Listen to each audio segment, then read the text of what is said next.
good afternoon, everybody who's joined this webinar. I'm based out of Ghana, Accra at the moment, hence the time zone difference. If you're joining us from other parts of the world, welcome to our first joint webinar. That's Chesamel and Digitopia in partnership to discuss how to create business impact in a crisis through workforce solutions. I'm John, I'm the CEO of Chesamel. I'm joined by Suzanne, our Managing Director for Workforce Solutions. And I'll just hand over to Suzanne to say hello.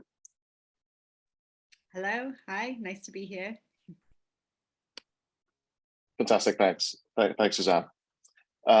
So to kick off the presentation this afternoon, we're going to be going through a few slides just to discuss the implications of change and crisis on business growth and how digital transformation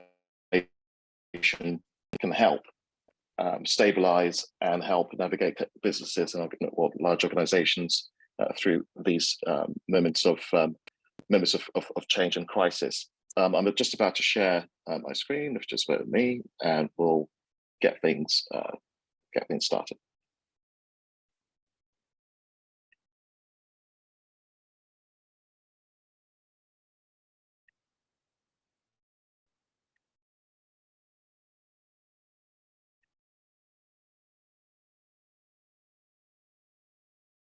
Sorry, slight delay there, but here we go. And I hope everybody can now see my screen. Yeah. Fantastic. So just to give you a bit of context as to who we are as a business, Chesamel is a management consultancy based in London. We help businesses grow by delivering workforce solutions to enable business transformation. I'll be going through a few aspects of business transformation very shortly. We like to pride ourselves with how we deliver these solutions, and blending a mix of skills and experiences through workforce solutions is one of the ways we do this. Again, I'll be highlighting a bit more about how we work with our clients later on. So we have been in business for 15 years. Primarily, as I say, located in the UK, but with an international reach with clients in the United States and across EMEA. So very keen to sort of expand, but also to share our experiences during this webinar.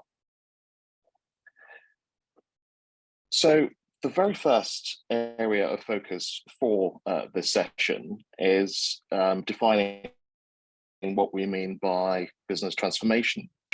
We've tried to simplify it as much as possible by highlighting 6 areas in the business where transformation could be more obvious or present. Just briefly to go through these that you can see on the screen: technology, marketing, operations, governance, innovation, and change management. Each of these areas we feel as an organization can be managed through workforce solutions to mitigate the risks and change that businesses often face. And again, we'll go into more details as to what those can be. Just moving on to the next slide, in terms of the types of change and crisis that most companies are facing today. We've got 5 areas, broadly speaking, and each of these areas will have sub-sectors or sub-contexts, more specifically, that may be applied. But we've got supply chain management, and a big area when it comes to transformation, and the fact that this is an indicator of some of the events happening across the world today, like the war in Ukraine, which we'll be talking about a bit later. Talent, diversity, inclusion, and agility, another area of change and volatility. Sustainability, economic stagnation, and the digital economy. So five broad areas where businesses will be facing challenges and therefore would have to really critically look at how they apply digital transformation thinking to mitigate these fluctuations. So I'll attempt to take each of these areas in turn and go through some of the implications of the impact that they can have on each organization, and maybe talk through different approaches that can be taken to soften the blow, as it were, on some of these key areas of change and crisis. So if we take the digital economy, to begin with, the area of focus for digital economy, for the purposes of this session, is cloud technology. Now, we all have been exposed to cloud technology in one way or the other, and really what we mean by cloud is a shift away from on-premise technology or systems or tools to the private or public cloud, where it is deemed to be more secure, more scalable, and also in terms of capacity, enables companies and organizations to really hold a lot more data from which decisions can be made at scale. So cloud technology, we feel, is a pillar, a great pillar for change, and the basis for which most digital transformation programs would emanate, in terms of technology alone. A few statistics to support this assertion: 50% of the world's data, and that's 100 zettabytes, is expected to be in the cloud by 2025. So just to put this into context, you can pick any organization they can think of, let's say a leading technology company like Microsoft or Google. So just imagine how many customers they will have in terms of direct consumers and also B2B customers. And imagine that all of the data associated with all of their products and services for these customers are now stored somewhere in the cloud. So that gives you a sense of the scale that cloud technology can provide. So what is the impact of digitally transforming into the cloud? Well, companies are able to leverage data in a seamless way, which is fantastic. You can literally make decisions about customer user experience and customer demand instantly, which is a great advantage, especially in moments of crisis and in moments of change. There is an example that I've cited in this slide, and that's the example for UPS. UPS delivers 25 million packages a day, and I'm sure we've all had the experience of receiving parcels from UPS. Now, as a result of UPS transforming digitally and through the cloud, more specifically, they have been able to embed RFI chips, so basically chips that enable us to track where our packages are at any given point in time.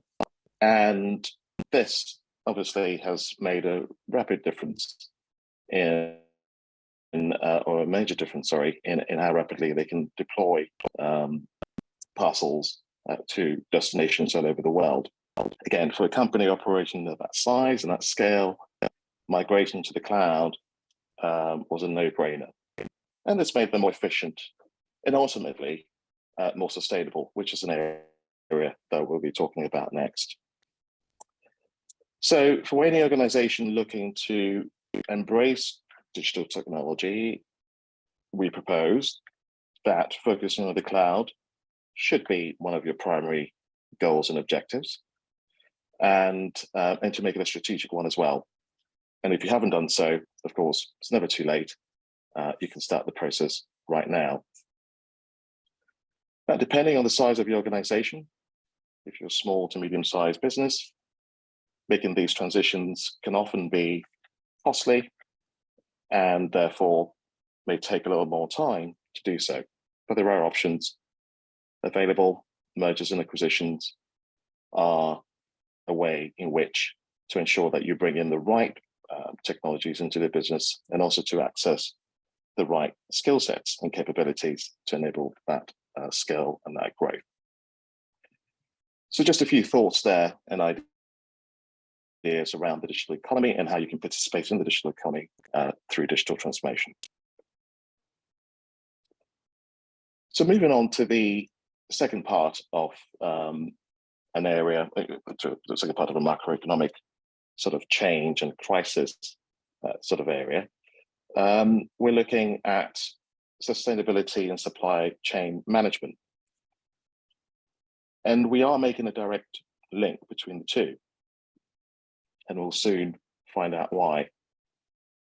So supply chains account for 90% of all emissions from most consumer organizations.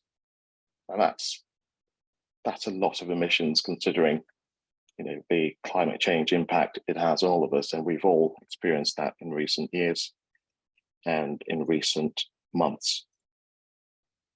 So that's a key theme at the moment that we want to explore within sustainability and supply chain management. And secondly, the knowledge gap attributed to sustainability is considered one of the biggest challenges facing organizations today. So what is the impact of all this? And one of the main impacts, as I alluded to, is extreme events, environmental events such as floods and droughts, etc. And secondly, exploitation of workforces because of outdated and non-existent supply chain ethics. So getting it wrong will have a detrimental impact, not just on your business, but those who are affected in your business operations. So with that being said, there are a few approaches that we feel most businesses should be looking at now, if they haven't done so already. One of which is to set targets and policies that directly encourage supply chain partners to prioritize reporting. Now, there are some frameworks and guidelines available when it comes to reporting. And whilst this is a predominantly new area for most industries, especially in financial services, it is important to start creating a culture to enable companies to be transparent about their practices and their actions when it comes to ensuring that they remain sustainable. Investing in innovation that optimizes the value chain is also important to reduce the negative impact on the environment and the communities that businesses affect, and workforces or employees. So some of these innovations could be new technologies, once again, to make sure that you're operating efficiently. And it could simply be investing in solar panels to produce energy if you're in a hyperscale industry where it's important to have access to that amount of power. And of course, the other ways in which you can go ahead and play your part as a business in being more sustainable through your supply chain management. Another area of focus we recommend should be a decarbonization strategy, which is a long-term commitment that most organizations can take to really embed these actions of mitigating sort of large emissions and to make that part of your corporate strategy. So again, more than happy to discuss this further, but in terms of what actions can be taken now within sustainability and supply chain management, these are some examples. The other broad theme happening at the moment is, of course, economic stagnation. The war in Ukraine, we're still on the path to recover from a global pandemic, and the economic policy schisms, as we like to refer to it as, on how to produce growth. So we're seeing that playing out at the moment in the UK with certain decisions being made to spearhead growth, which have, of course, slightly, I wouldn't say backfired, but haven't really produced any positive results yet. So, in addition to this, war-induced commodity prices are obviously one of the other factors. Prices are going up astronomically, and growth for next year is predicted at 3.3%, which is well below 7% or even more that could have been had, after the pandemic. So one of the impacts, or some of the impacts of this economic stagnation, and linking back to supply chain management, involve challenges with logistics and securing the supply of goods.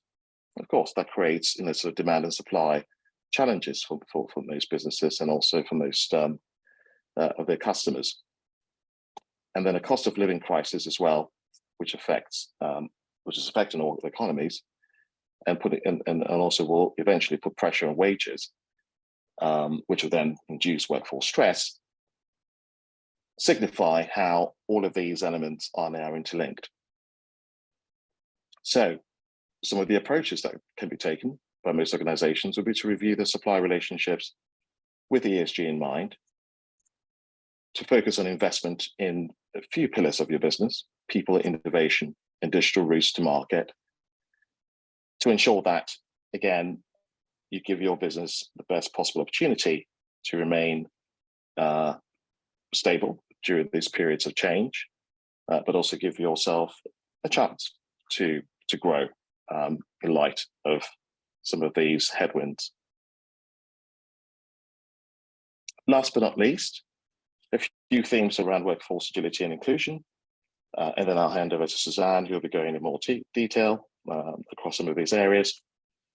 But I'm sure we've all heard of the theme of the Great Resignation, which basically is a term that describes the influx of people leaving their jobs. However, there is also a saying that people don't leave jobs, but they leave their managers. So the Great Resignation isn't something to cause any panic, but rather something to be used as inspiration to change how organizations sort of manage their teams and build their teams.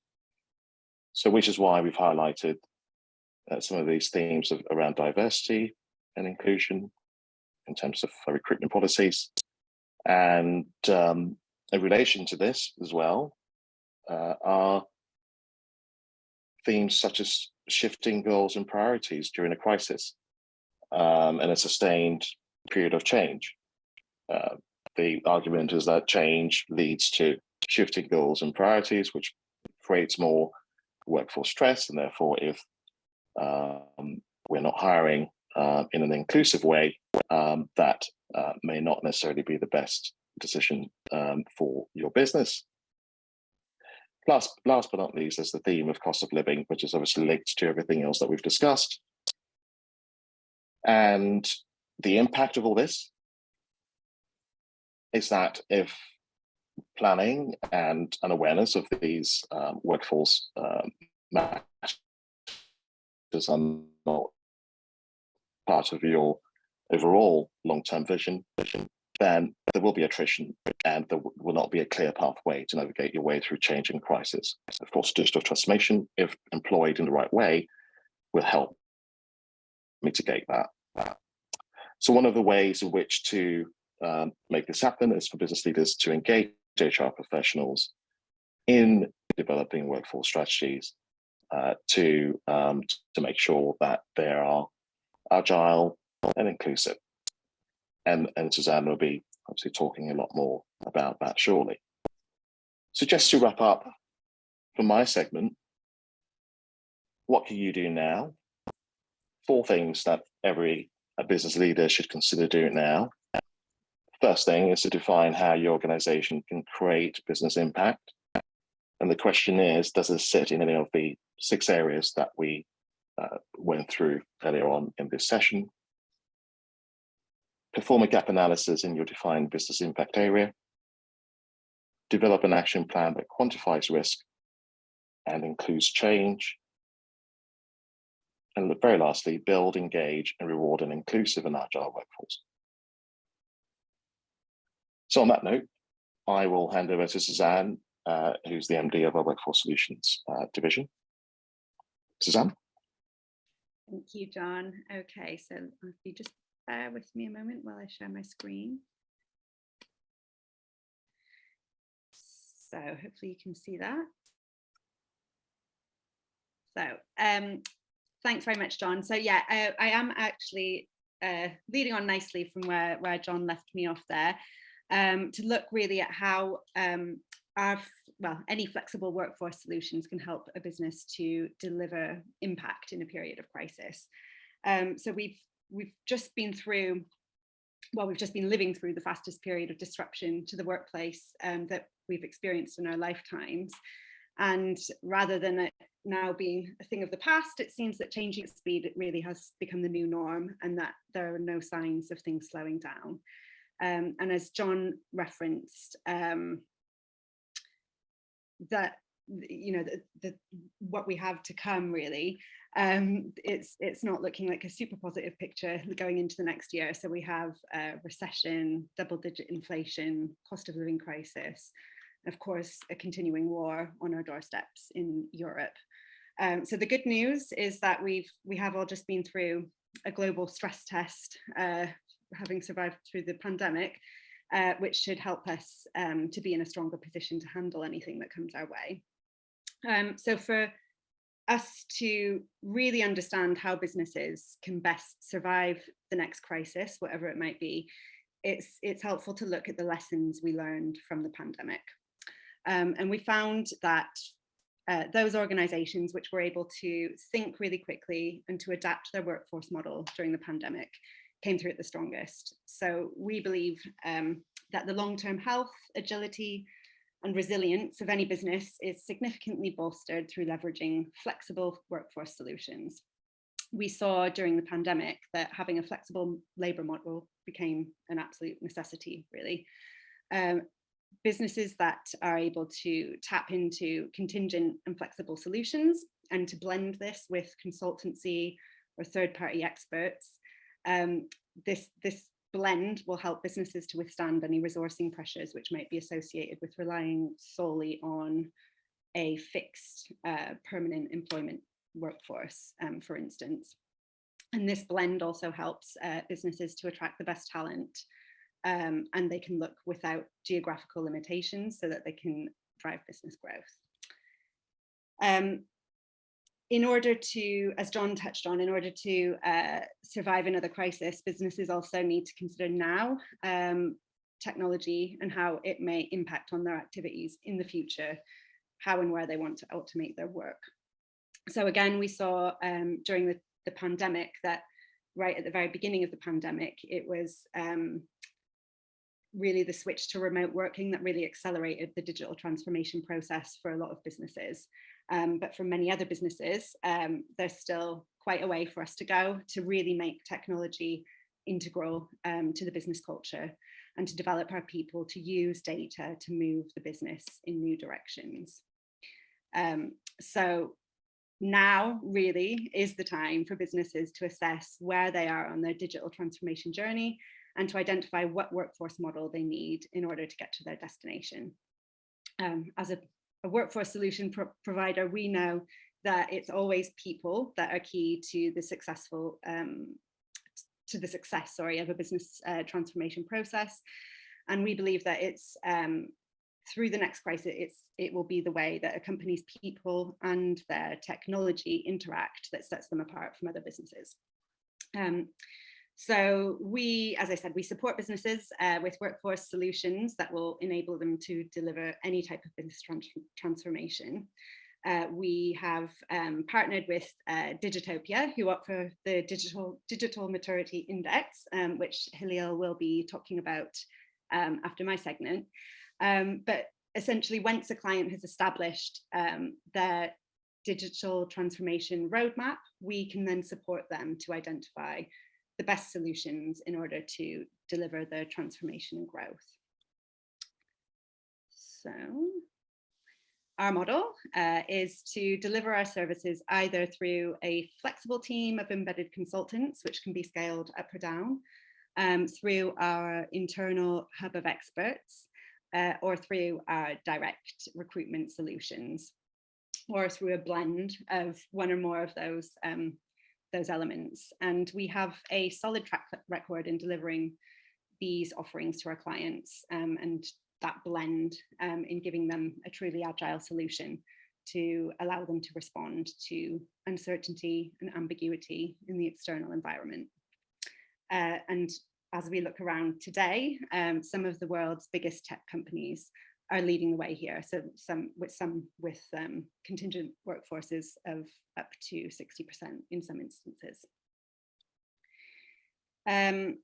Over the past few years, businesses have also become much better at assessing how they carry out their work. So looking at how activities can be allocated differently, which candidates need to be based nearby, which can be remote but in the same country, which tasks can be completed anywhere in the world. So we really are moving away from traditional thinking, and we're breaking up roles to identify what's outsourced and what's delivered differently. We know that 50% of all employees will need reskilling by 2025. That's from the World Economic Forum. So we need to look to perform skills audits now to look at who we need to upskill, who we need to reskill, and also where we can leverage the expertise of other businesses. Organizational agility should be the top priority so that businesses can scale up or down as needed in order to quickly respond to change. And it really is time to move on from those outdated talent models. Coupled with all of these challenges that businesses face in the economic and political environment, we also know that employees now have quite different expectations than they did 3 years ago. And we are very much a people first agency, and we place a lot of emphasis on getting to understand the culture of the businesses that we work with so that we can really ensure a strong match with any talent that we embed in whatever way. And through our direct recruitment offering, we also support our clients to offer choices that match candidates' expectations. So looking at home working, hybrid, fully remote solutions. And we know, for instance, that if a typical organization were to go back to a fully on-site arrangement, it would risk losing up to 69% of its workforce. And also that 49% of professionals say they would turn down a job offer if the company mandated that they have to go into the office full time. So because of this, we also promote what you might call location agnostic recruiting. So we can support our clients to have access to a greater talent pool, and we ourselves have presence in 8 countries. So this can be helpful when local job markets may be challenging for whatever reason. So in order to survive the next crisis, we believe businesses really need to become experts at dealing with ambiguity. And to do this, they need to be agile, and they need to create flatter structures where teams are assembled for a specific project and then dispersed after completion before kind of moving on to the next project in whatever configuration that might be. So rather than the team sort of working in sort of functional units, assembling in cross-functional project teams. And some of our clients are real trailblazers in this way of working. So they operate very complex networks of highly matrix teams, and they deliver real impact and kind of deliver continual growth. Of course, we believe this way of working requires that flexible, ad hoc, on-demand talent, and that this can be really easily achieved through embedded consultants.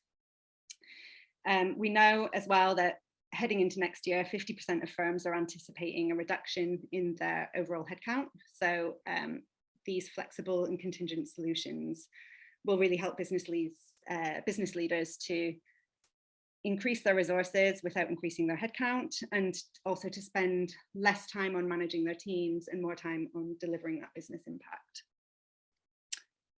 Okay, so the final area that I wanted to focus on, as John already referenced, is ESG. So ESG is about more than just good intentions and ticking boxes. And I'm going to focus actually solely on the S of the ESG. So businesses have made some really good progress on understanding their environmental impact and their governance structures, but often they have some way to go still in relation to the social side.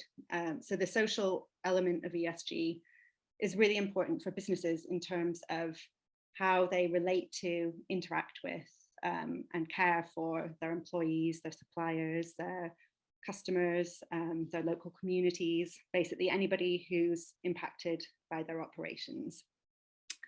So COVID-19 again highlighted inequalities in the workplace, and it globally set us back in achieving some of our gender equality goals. So according to the UN's Sustainable Development Goals report released this year, 54% of job losses linked to the pandemic affected women, whereas women made up only 39% of the workforce prior to the pandemic. Other key events over the past few years, so thinking of like Black Lives Matter and Me Too, really brought inequality to the fore in a much more public way. And the spotlight has been on companies, not just in terms of how they treat their employees, but also how they position themselves and the stand that they take in relation to these quite fundamental social topics. So businesses really now need to treat equality, diversity, and inclusion as a strategic business priority, and paying lip service is no longer an option, essentially. So again, they need to assess where they are now, to identify their roadmap and to measure their progress. And this goes beyond the C-suite, and it also goes beyond the immediate workforce. So, looking at your supply chain and looking at your partner networks as well. And yeah, I mean, we've known for a long time, actually, that when it comes to the makeup of organizations, when too many employees come from the same background, whether that be their ethnicity, their gender, their socioeconomic background, those companies severely limit their ability to react and to change and to reinvent themselves as they need. So, sorry. There we go. So yes, the final point that I wanted to touch on in relation to ESG is really that the pandemic also just heightened the need for and interest in employee well-being. So again, that same UN report noted that the global prevalence of anxiety and depression increased by 25% in 2020. And that was particularly among young people and women. So not only is there a moral duty for employers to really focus on this, but it's also a clever move to invest in employee well-being, because put simply, looking after your workforce will increase productivity.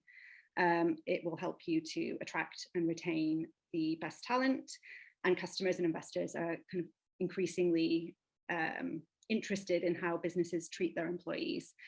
And investors will look at this as one way of contributing to a healthier and more resilient economy overall. So coming to the end of my section, this just to summarize really how we can continue creating business impact in a crisis. You should look to tap into contingent and flexible solutions and blend this with consultancy and third-party experts, as well as more traditional permanent employment options. Take stock of where you are on your digital transformation journey. Move on from outdated talent models and rethink work design. Create flatter structures with matrixed project teams. Treat equality, diversity, and inclusion as a strategic business priority. And finally, look after your workforce. It will result in higher productivity. So I have referenced throughout that companies need to understand where they are on their digital transformation and sustainability journeys. But in order to understand where you are and where you'd like to go, I will now pass on to Digitopia, our partner, to give an overview of the various indexes and tools. Thank you, Suzanne. Very nice connection here to my part. So with your permission, I will share my screen and we'll switch to my presentation. So welcome to this webinar from my side as well, and thank you to the great Chesamel team and for this great partnership we are conducting, and hopefully we'll have a business impact on our customers jointly together. So as John and Suzanne referenced a few times, we are very passionate and very experienced in measuring digital maturity. And today we also will announce our service measuring your sustainability maturity, and how this helps you to understand where you are and where you would like to go and what you have to do about this to reach your target. But I like to start off with our understanding of digital transformation, which is a kind of a quite broad definition with some important statements to it, and how it already has happened in the last few decades, basically, and what is going to and how it's going to unfold. And we like to reference to digital capabilities as digital superpowers, which truly help you to transform your business model, your processes, your operating model, and your organizational structure. And we saw this, as Suzanne and John referenced to, during the pandemic, happening in a very, very accelerated way. And as I said at the beginning, the digital maturity concept basically is a measurement approach, an X-ray scan, basically, of your organization, where you are. And since the beginning of this year, we can do this for your sustainability maturity to understand where you are on this also quite long and cumbersome journey, which it is. And I will close with some conclusions and some remarks and with some recommendations what you should do about all these kind of enterprise transformations. Digital transformation is the reimagining of all aspects of life by using digital capabilities for sustainable success. So digital transformation is a means to an end, and the name of the game basically is sustainable success. Create impact, make a difference. This can be increase your profitability. This can be improve your customer retention. This can be reduce your sustainability footprint. This can be improve your operational efficiency and your productivity. If you're a non-profit, this can be to increase the number of members and to accomplish your purpose and your mission. If you're a city, this would be provide a more livable and lovable city experience. If you're a government, this would be protect the values and the benefits of your nation and of your citizens, and so forth and so forth. So sustainable success is basically your business objectives and your overall purpose. And you would like to make that happen sooner, faster, better, bigger, every time. And this can happen through reimagining of different aspects of your business, of our daily lives. And I will give you a few examples how it already has happened by using digital capabilities, by using digital superpowers. Those digital capabilities are not just super technologies like artificial intelligence, blockchain, Internet of Things, cloud, and so forth, but it is also the application of enterprise agility, design thinking, future of work, and so forth. So it's a variety of hard and soft aspects and developments which has already taken place over the last few decades, and for sure will take place and will continue to take place over the next few decades. So just to give you a few examples how our daily lives changed in the last few decades already, and this change just accelerated due to COVID in the last 2.5 years. So reading books, listening to music, watching movies, making payments, ordering food is all done now at the tips of our fingers. It's all mobile applications or other digital channels, basically. None of us is buying physical music pieces anymore. We used to do that 10 years, 15, 20 years ago. Now music is just a subscription. Reading books even is more and more turning into listening to podcasts and audio books. Actually, we would not have survived the pandemic without streaming services, most probably, and we basically have consumed everything what was watchable during the last 2.5 years, and they were almost not able to cope with all the demand, because shooting new series and new movies was very difficult during the pandemic as well. But China as the leading country for mobile payments, but also in a lot of different retail outlets now, all more and more consumers get used to mobile payments. And if we would not have home delivery for groceries and for our food, we would have suffered truly during the pandemic. And this is just a very small selection of the most prominent things happened during the pandemic. It will continue to improve, to evolve, and to cascade into different parts of our daily lives as individuals. And each of these are businesses who have, skyrocketed in their valuation in the last, not only the COVID years, but in the last 3, 4, 5 years, as you might follow. The same happens with industries, actually. So the automotive industry is turning into something what we call mobility today, even mobility as a service. Now, one car maker in particular is more valuable than the rest of the whole of the automotive industry. Tesla, as you can imagine, is basically a piece of software with 4 wheels attached to it, and a very good battery, which takes it from A to B. And soon they will accompany that car service, and you not even need to own that car anymore, with scooter services and e-bike services and public transportation services, and probably even hyperloop services, to go from A to B with different means of vehicles, and just as a transportation subscription. So you pay a certain fee, probably a flat-free fee, and have access to different sorts of transportation vehicles in a very sustainable way without owning any single piece of those transportation equipments. Another transformation is happening in the world of retail, of consumerism. So with the Amazons and the Alibabas of the world, the other big retailers are suffering severely, and the whole world is turning to digital commerce, e-commerce, mobile commerce, however we want to call it. And the customer is now expecting it. Even if we are social animals and we like to go out for shopping and we like to meet and wine and dine in malls and so forth, we all are aware of price comparison engines, of comments on social media, of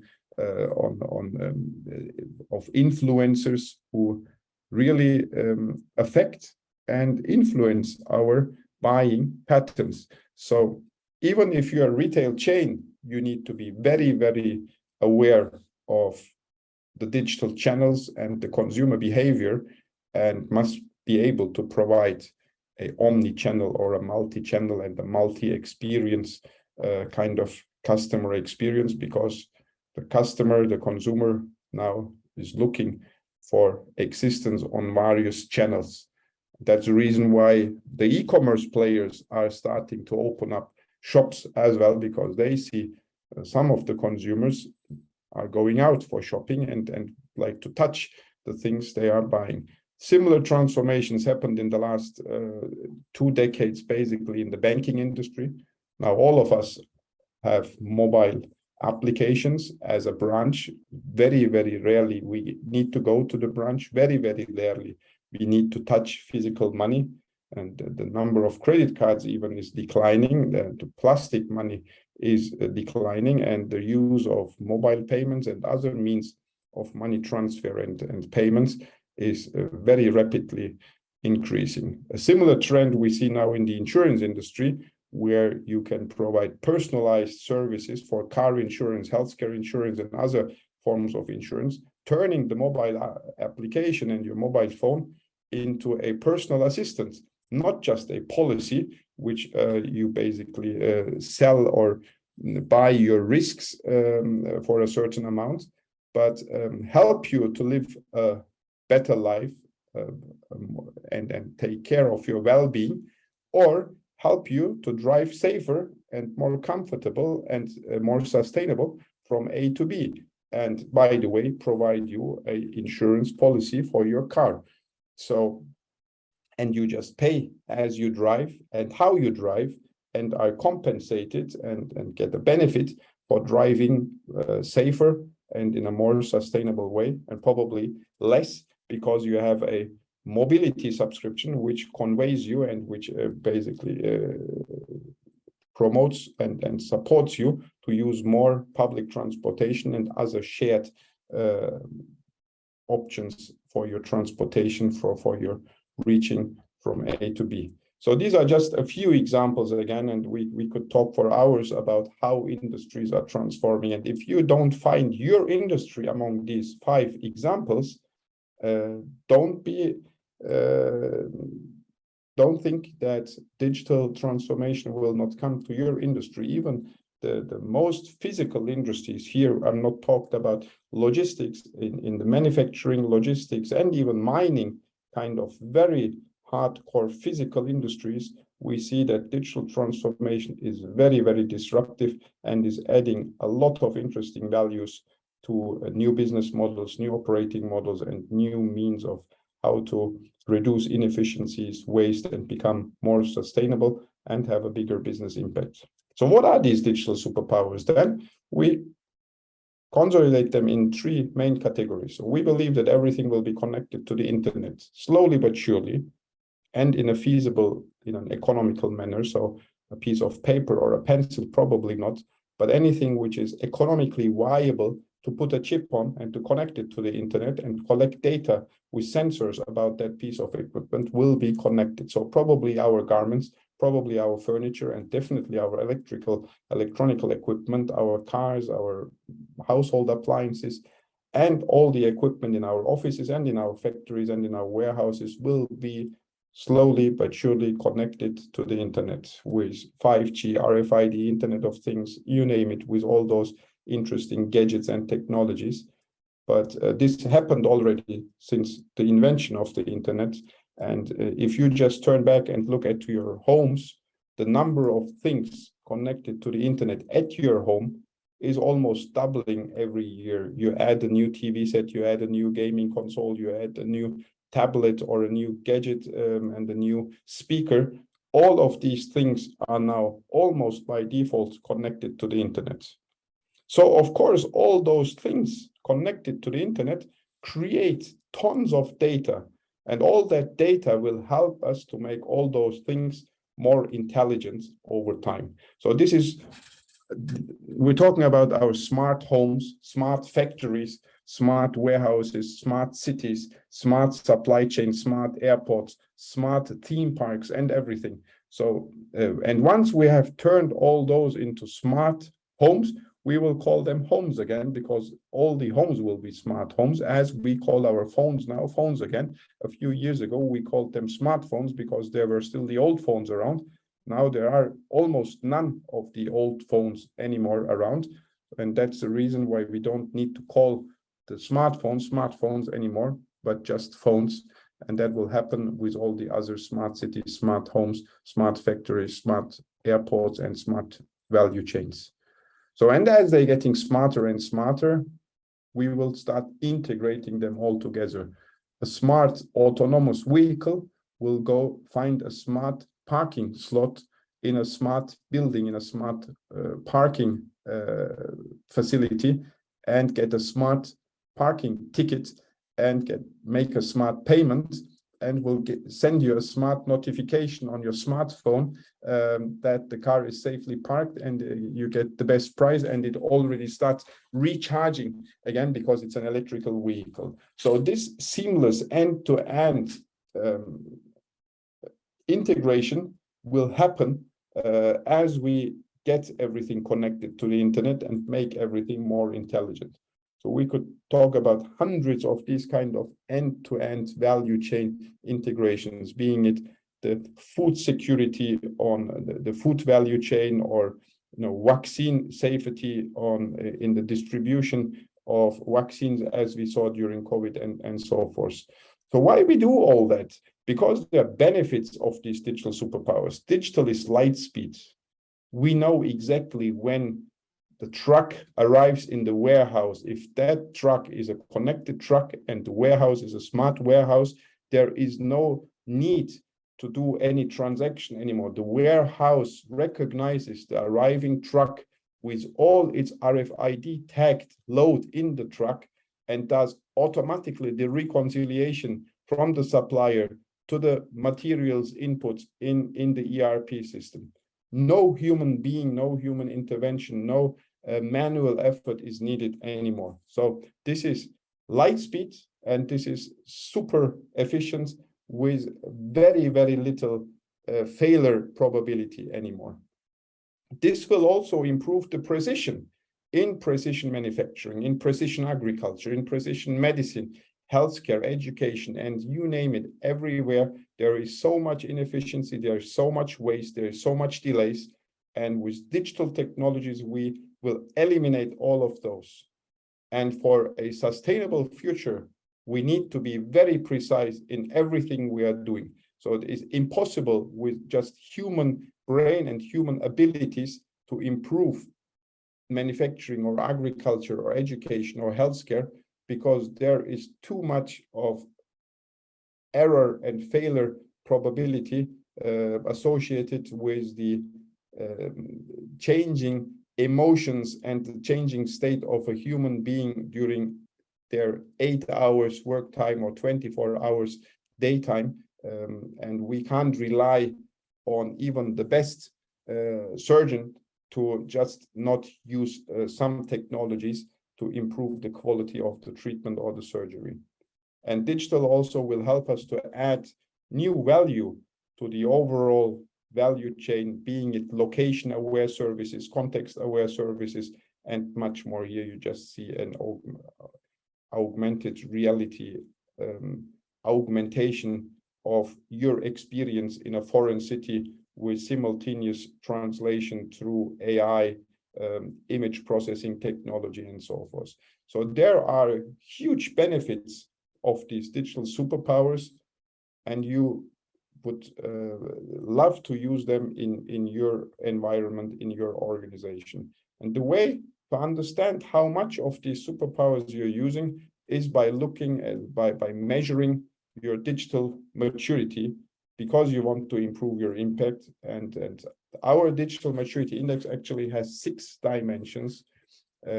Customer operations and innovation we categorize as digital velocity. These have a direct impact on your balance sheet, and we believe they have a direct impact on your velocity, your adaptability, your flexibility. And they would not be as flexible and as fast as they are if we would not support them with strong people and culture, with solid technology, infrastructure, secure infrastructure, and with sound governance, financials, and so forth, which we call digital endurance. So there are 2 aspects of becoming a very digital mature organization, improving your velocity, but at the same time improving your endurance as well. We rate companies on a scale from 1 to 5, 1 being the beginner level, we call it defined, or the full digital level is level 5. And our database average at the moment is at 2.8. So there is a long way to go. And the improvement we saw over the last few years is just 0.1 maturity points per year in average. So going from 2.8 to a level 5 will take us 2 decades. actually, and there's very few companies at a very high level 3. I would argue the most advanced companies, digitally born, fully internet enabled, are probably on a low 4, but even they have a long way to improve. And for all the people who worked in optimization and so forth, they know that further improvements on this scale getting more difficult over time, because this is rather a logarithmic scale, and it's very hard to improve quality and optimization and also the digital maturity as you get more and more mature. This is a sample output of the work we are doing, and I'm wrapping up very quickly. Now you get your overall score on this scale from 1 to 5. You get your score in the 6 dimensions, and you get a benchmark comparison of your industry, of your peers, against the average and against the best in class.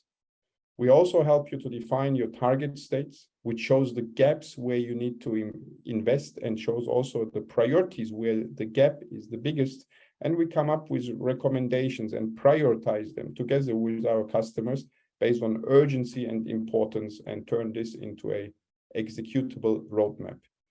So similarly, we thought, since we've gained a lot of experience in the last 3-4 years, we can apply this to sustainability, and created a dedicated team which looked at sustainability in a very, very holistic way, much broader than just the ESG or the SDG or the CDP kind of, or the CSR kind of approaches. And we came up with, let me just jump this page and jump right into the Sustainability Maturity Index. We came up with 6 dimensions here again. You have to have an ambition, you have to foster the culture, and you have to increase the engagement with all your stakeholders and society at large, and have a series of activities to become more sustainable and contribute to the overall ecosystem and society you're operating in. Your operations, whatever industry you are, or what kind of business, whatever business model you are in, needs to become greener, so to speak. And you have to, this is the area with the biggest, basically, carbon footprint that needs to be reduced, definitely. And the governance of the G of the ESG framework is represented here as well. And your internal capacity handling all that workload basically is very crucial. So 6 dimensions, 360-degree review, broader than ESG only, broader than SDG, broader than CSR, and looking at all of those combined and putting you again on a scale from 1 to 5, beginner level, through responsible, becoming sustainable, and our level 5 would be impact driven. And we just saw Patagonia giving away the company basically to sustainability focused foundations, and turning the company into a not seen before new business approach, new business model. Basically that would be probably fully impact driven level. So other than Patagonia, we probably would not rate any company close to level 5. And there is what is called, there's a lot of greenwashing going on these days in all kind of industries, and this approach, the Sustainability Maturity Index, is helping you to identify exactly where you are on this very long journey. So digital transformation, equally sustainability transformation, is a journey with probably a moving target. As we move ahead in the next 1 or 2 or 3 decades, we will see that new technologies will arrive in not only digital, but also on the sustainability side, new energy technologies, new material technologies. And we'll see that this arrival point is a very fast moving target. And once we reach this peak here, we will see that we need to conquer new oceans and new summits and new mountains to continue our never-ending transformation. And for most of our audience, you probably are very aware of this scene in Alice in Wonderland. And this is not an option for a business or a city or a non-profit or a government agency. You have to know where you want to go. And that is exactly what we help customers with, to perfectly identify where they are on this journey, and where they need to go and what they need to do about it, and helping them with the priorities is very important. So knowing where you are about your current state, your strengths, your weaknesses, your industry benchmark, setting your vision, setting your targets, defining your priorities, establishing a roadmap, aligning your organization to run after this vision, and then basically focusing on execution. If there is no execution, there is no progress, basically, and be able to trace and monitor that execution and assure the quality of and the success of the execution is very important, and which will turn into benefits, and those benefits need to be realized and communicated. And I hope this was informative for you. And here I switch back to John and Suzanne, and we are now happy to receive your questions if there are any, and thank you for your attention.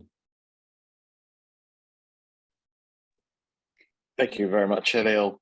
A very comprehensive overview there of Digitopia services and how you can support organizations like ourselves to work together to deliver best in practice digital transformation and sustainability transformation for our clients. So we're more than happy now to field any questions, if anybody would like to ask us any.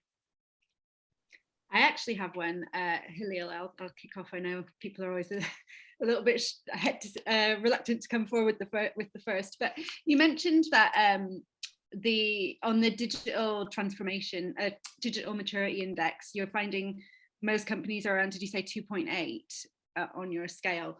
Do you have a sense of, on the sustainability index, where most companies would fall currently? Yeah. We have started measuring companies, and I would say sustainability transformation is about 10 to 15 years behind the digital transformation. So that translates into at least one maturity point behind. So the average, I would argue, is somewhere between 1.9 and 2.0 at the moment. So rather lower sustainability transformation, because the topic is new and the awareness and the sense of urgency is newer, with with the invent of the internet and banks and retail is turning to e-commerce and mobile banking, and especially during COVID, everything has accelerated. The people dimension, where we also measure the area of expertise of you guys, the workforce solutions, basically. The future of work, the hybrid workplace, was very low before COVID. When we asked them about flexible working, and you remember those days, flexible working was, this is just the Google model, and this is happening in the Silicon Valley only. We like to,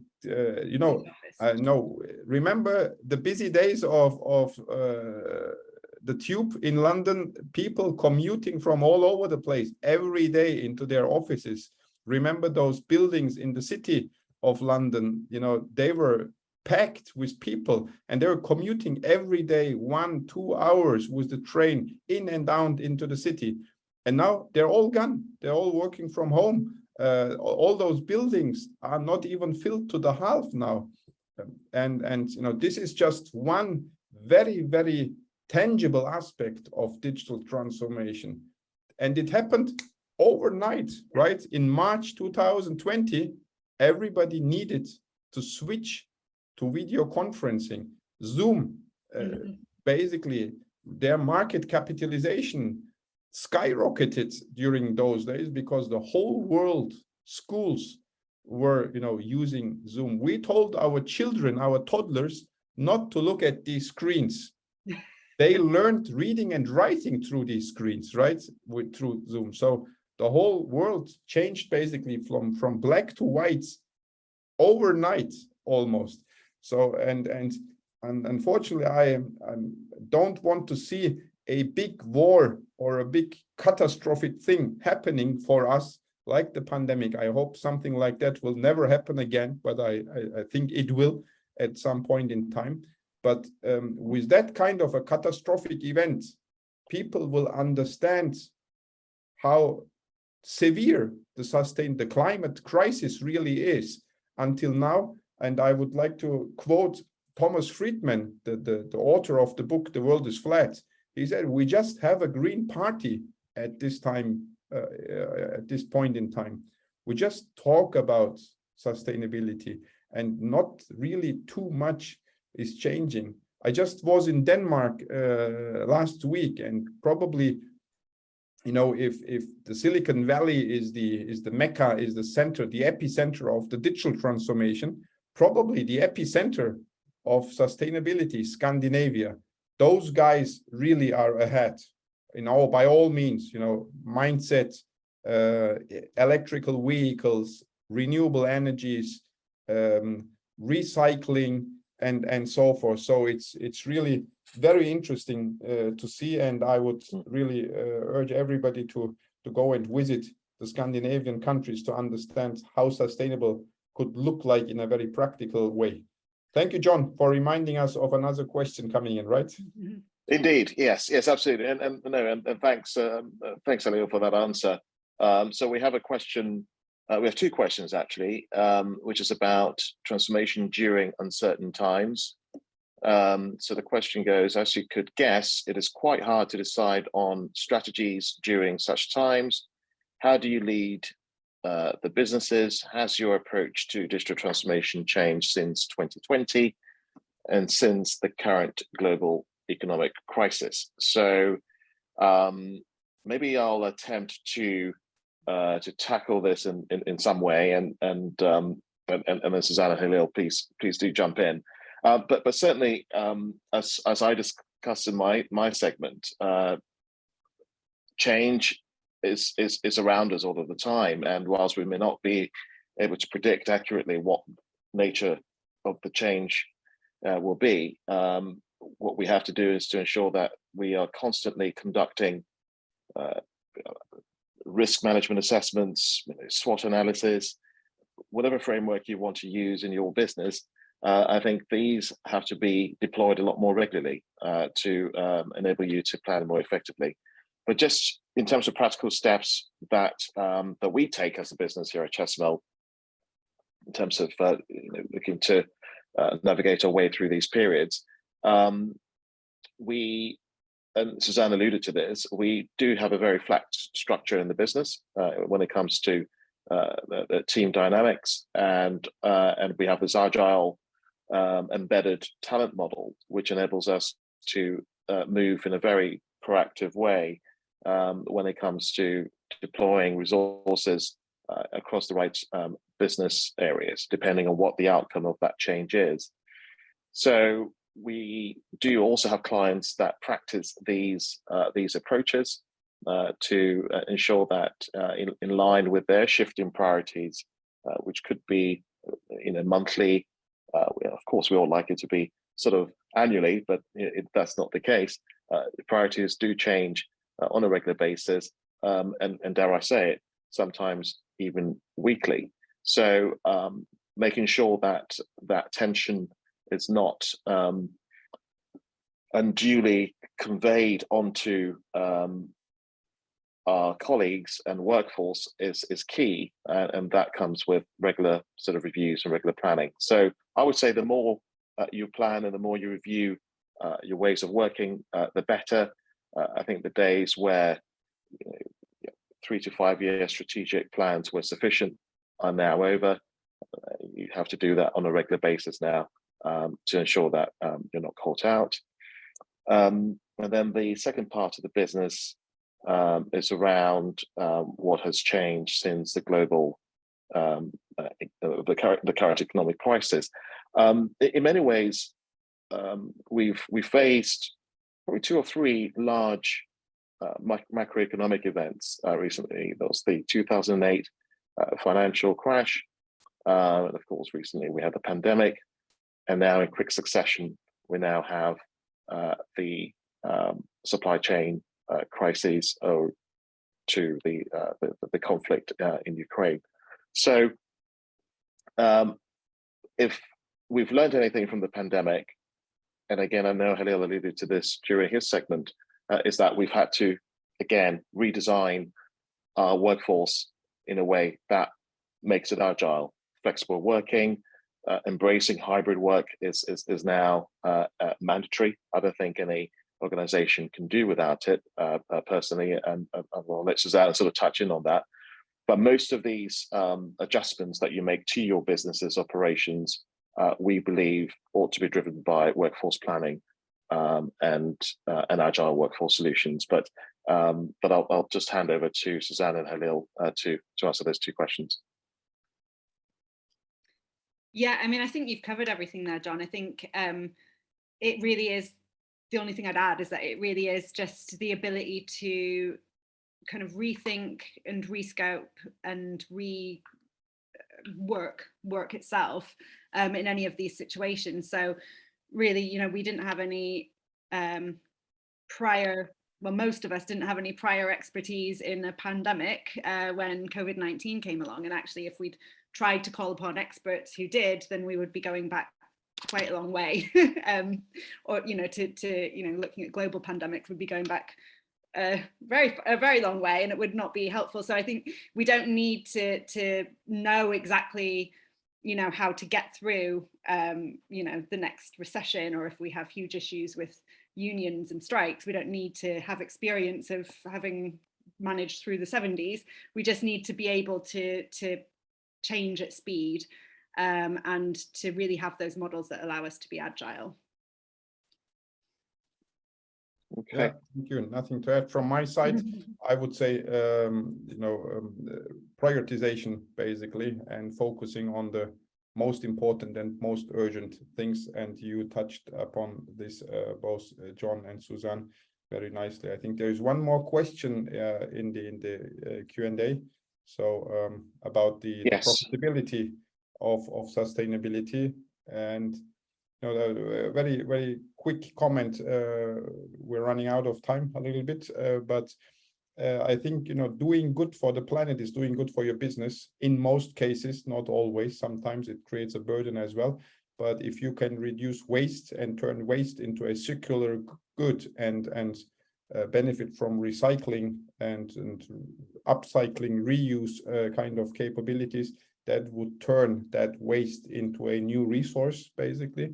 If you could save on energy, which now most of the European countries need to do, because there is probably a lack of energy this winter. We will see how we will get through the winter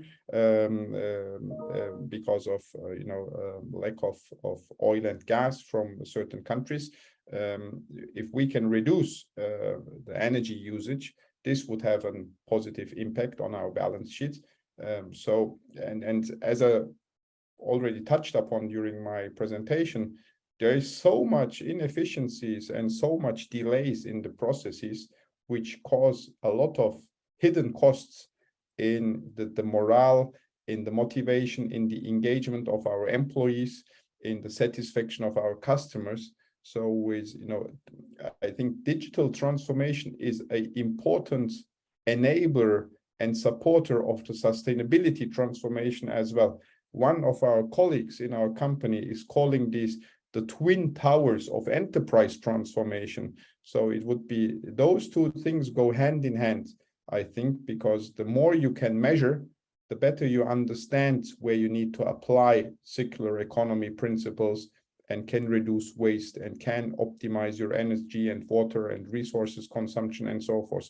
So I think doing good for your business is usually doing good for the planet is usually good for your business. So I think there is a hidden profitability aspect to all kind of sustainability efforts.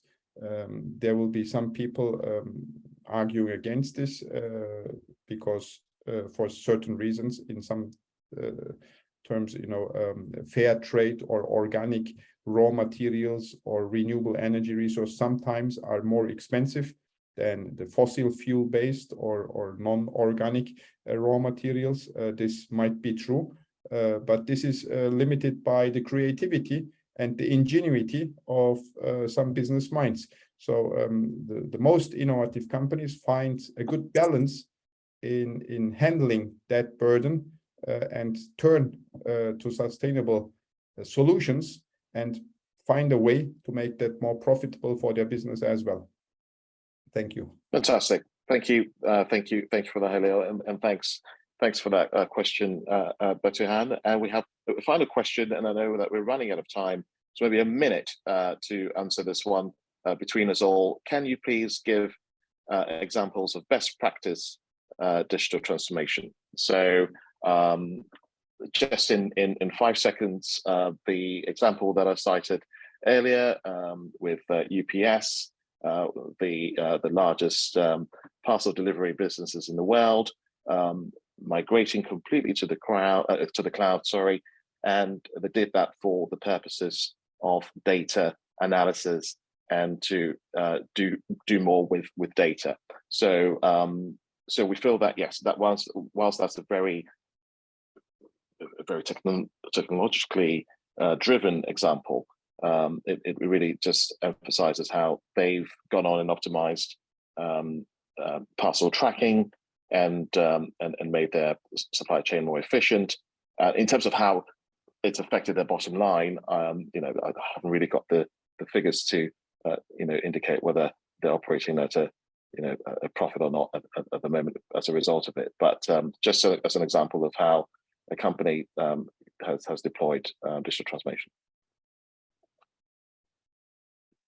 Thank you. I can add very briefly another examples from the work we did. Actually, in 2019, we worked with an event management company.